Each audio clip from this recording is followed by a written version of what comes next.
So in this section of this realistic drawing guide, we are going to be creating an outline of our drawing using a grid to assist us. Now, I've covered the grid method before, and the reason I'll be going over it again here is because it's really useful. Whether you are a beginner or not, it's essential at this stage to start off right, and the grid method helps you do that.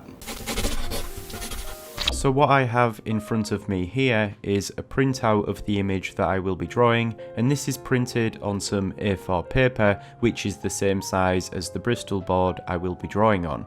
As I said in the previous video, don't worry if you're not able to print out the image you are drawing, only having it on screen in front of you is okay. You'll just have to create a digital grid instead, which I explained how to do in a separate video. I'll leave a link in the description to that.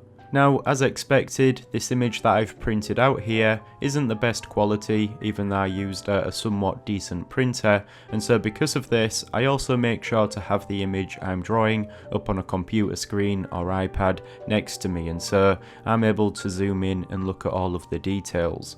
The purpose of the printout here is to help assist me when outlining the drawing with a grid, and also to ensure that I'm drawing everything at the right scale, because this is the same size as my drawing, and if you're creating a portrait like this, then having everything be in proportion is essential, unless you want your drawing to look like Sloth from the Goonies. Sometimes people call me Chunk. So once you have your image up on screen and also printed out at the same size as you intend to draw it, that's very important, you are able to start creating a grid. Now, because this image that I have here is quite dark, I'm going to use a coloured pencil to draw the grid over this so that you'll be able to see it. There's no point doing this if you can't see it, right? As I said, this is on some A4 paper, and so the dimensions for that are 210mm by 297mm. Now, by dividing this up, I'm able to work out the size of this grid. In the past, I've created a grid on A4 paper that is a 7 by 10 unit grid, meaning each grid unit is 30mm by 29.7mm, so they are roughly square.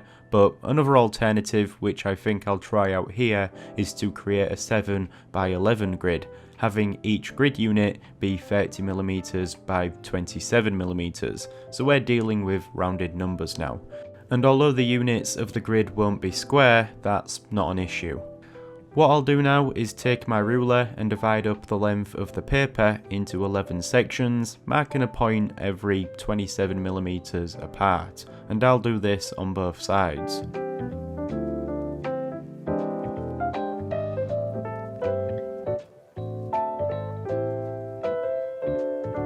Now I can take some lines across, connecting up these opposite points.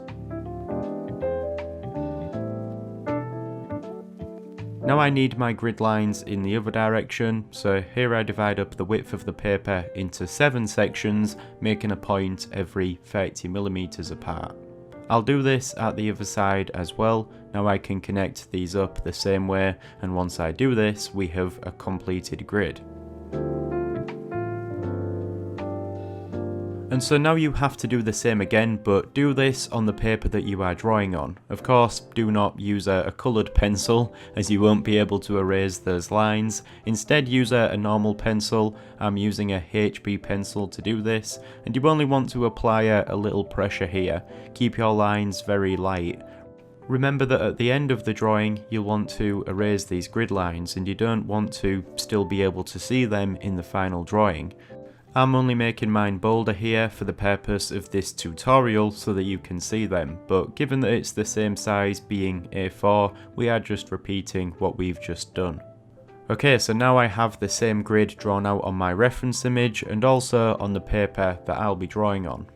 So that's the grid method. As I said, you don't have to have a physical printout. You can create a grid digitally depending on what software you are able to use. But now that we have that, we are able to move on to the next step and begin outlining the drawing. So this is where we actually start drawing, and so right off the bat I want to say take your time, don't rush this drawing. This is a way of working that requires a lot of patience. Here I have my reference image in front of me alongside my paper, and what I'm starting to do is I'm looking at where parts of the image crosses these grid lines. His eyes, for instance, belong here at these grid lines and his nose over here. This is why the grid is useful, because it helps you position everything accurately by locating what you need to draw at the correct grid lines. Now I'm going to start outlining some of these features, and I'm still using the HB pencil here. Again, at this stage you only want to press lightly and keep your lines faint.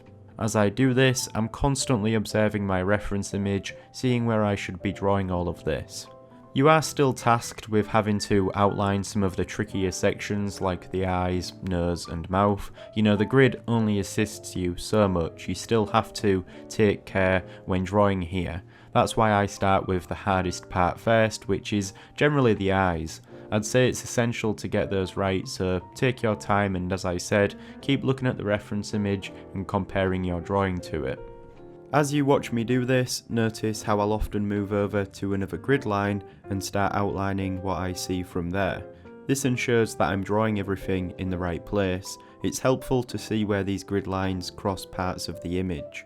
You want to keep your outline light so that you can work over it later, so also keep your pencil sharp so that your lines are fine and precise.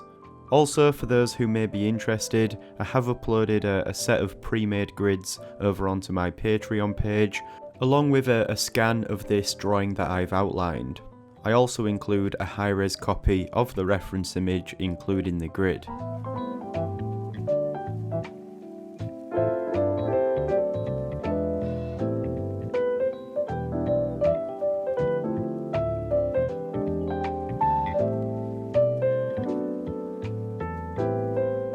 So now I have this drawing outlined and I'm able to let out a deep breath in relief, because one of the trickiest parts of the drawing is over, and it's a good feeling because now you've set yourself up correctly. And I mean, I think this looks alright, I'm happy with these outlines. Now at this stage you can erase the grid lines, that's really up to you. I'd personally keep them because as we progress into rendering the drawing and adding details, they are still useful for finding whereabouts you should be drawing something, and so I'll keep mine as is. But as I said, now that I've got this drawing outlined, I'm able to move forwards with some confidence, and in the next section we'll start to render this, which is where most of your time will be spent. So I hope you found this helpful. If you did, then please leave a like, and if you're following along with this guide, then be sure to subscribe to be notified when the next part comes out. With that being said, thanks for watching, and I'll see you in the next one. If you enjoyed the content I create, then do consider becoming a patron on Patreon. You will gain access to exclusive tutorials, study documents, process papers, real-time drawing footage and more. Plus you will also be supporting me in a more personal way. Other than that, thank you for watching this video and I'll see you soon.